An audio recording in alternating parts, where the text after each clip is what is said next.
Good morning, man. Good morning. Good over. It's supposed to be in the 70s and the 80s. Is it? Yes, it is. What? Instead of, oh, thank you, Jesus. Let's hear it for That's spring. about time. Let's hear it for spring. About time, guys. Love this spring. We had one. Still happy. I like it. Great it is. Oh, it didn't rain all weekend long. Praise the The Lord. lake has gone down in my backyard. We've been looking at this question, which is a good question. It starts the process. It starts the process. If you knew you could not fail and would not fail, what would you do for the glory of God? We've been looking at that. The question that I would say is, how do you define fail? How do you define fail? Does it turn out the way you exactly thought it was going to turn out? People don't like you. What's fail? What's fail in God's eyes? Anyone? What's fail? I don't know what fail is in God's eyes, but in my eyes, I think it's not even trying. Not even giving it an effort. That's, I think fail is just turning your back. I think that's good if you don't try. There's no way you're going to go forward. If you don't even try, if your heart's not in it. I think that's a biblical concept. I know it is. There's no fail without starting something. You have to have started something or tried. Fail is to just give up or stop trying again. You can't fail if you don't try. So if you don't want to try, then you'll never fail. You know? You're failing a greater thing. I've heard it said this way: the definition of a winner is someone that gets up one more time and they get knocked down. All you got to do is get up one more time and you get knocked down. Isn't that right? One of the greatest linebackers, I think he's in the Pro Football Hall of Fame, is Michael Singletary. He was for the Chicago Bears. He was a linebacker, and he wasn't a big man. Compared to maybe everybody in this room, he was a big man, but in football terms, in the NFL, he wasn't like the biggest guy out there. You know what normally happened to him when they hiked the ball? He got knocked down. It's what he did after he got knocked down was what made him a great football player. What's going to make us good people, great people in God's eyes? Is that what do we do after you get knocked down? That's going to determine our future. Failure. And someone else said it. Not following through on what God's put in your heart. Not following through on what God has done. I believe failure in God's eyes is when we're not faithful. That's failure. Was Jesus a failure? It depends who you ask. Oh, the religious leaders didn't like him. Most of his disciples weren't there on the days on earth were the hardest for him. A lot of people turned away. Even Peter, who said, even Lord, even if everyone, I'll never fail, blah, blah, blah. We know the story. He did what the Father asked him to do. And it's paid off. That's the stuff that gives me hope.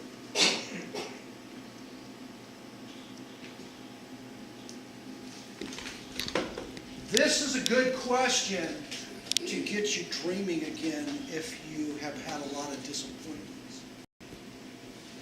If you've had a lot of discouragements in your life, this is a great question for you because it will get the creative juices flowing again about what are the possibilities of what God would want to do in my life. Reality is, when you start moving forward, when you start actually following God, now you got hell's attention. The enemy doesn't really care if you don't follow him. He'll just want to keep you there. And unless we know how to overcome the enemy, and that goes into the different maturity levels. There's the child or the baby, and then there's the child, and then there's the young man who has overcome the enemy. Unless we face our strongholds and overcome the enemy in our life, we're going to go the way of failure. Isn't that right? That's reality. The vision that God is burning in me is. I've been to different churches, different times where we kind of have an open mic. Anybody have anything to share? And I'm cautious about the people that like to come to the mic. They somehow they want attention. They want people to look at them. They're enthralled with what they have to say, and they want to be the center. Such is not the case with Jeremiah. He was a young man and called at an early age by God. And he said things that people didn't like. He was a prophet. He said that things people didn't like. And in Jeremiah, he says, "Forget it, God. No more God messages from me. Because whenever I open my mouth, I get resistance. People don't like me. People hate what I have to say. No more." And he says, but the words that you give me are like a fire in my belly, burning in my bones. I'm worn out, trying to hold it in. I tried to stop. I can't hold it in anymore. I can't do it any longer. He has to speak. That's the kind of stuff that we need to be about. That's what we need to ask God to burn that stuff in us, because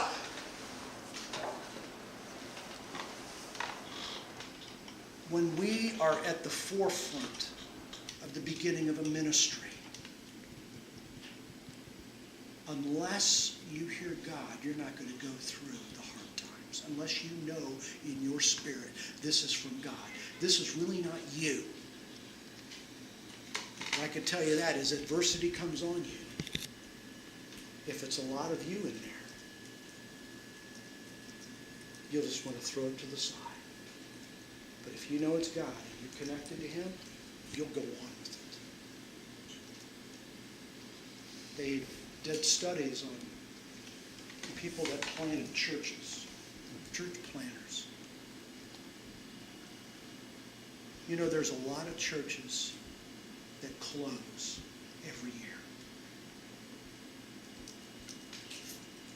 Hundreds and hundreds. There are actually more churches closing than are being started. Local churches. And the number one thing that enables a church planter not to give up is that they know that God's called them to this. Because how many know this? When adversity starts to come, what do? Oh, maybe this isn't for me. Maybe God didn't call me to this. Maybe I didn't hear. We got to know it's God, friend, because not if adversity comes, but when adversity comes, it doesn't matter. You're not doing this for adversity or non-adversity's sake. It can't happen.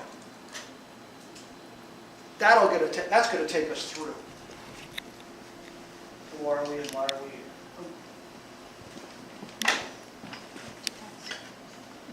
I got the arms. Yeah. We'll go back. There. A little adversity.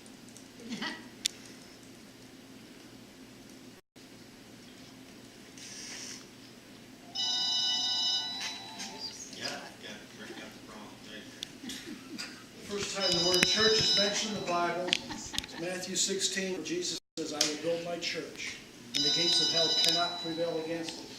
Let's get in little groups and answer. So what did Jesus mean when he referred to the church?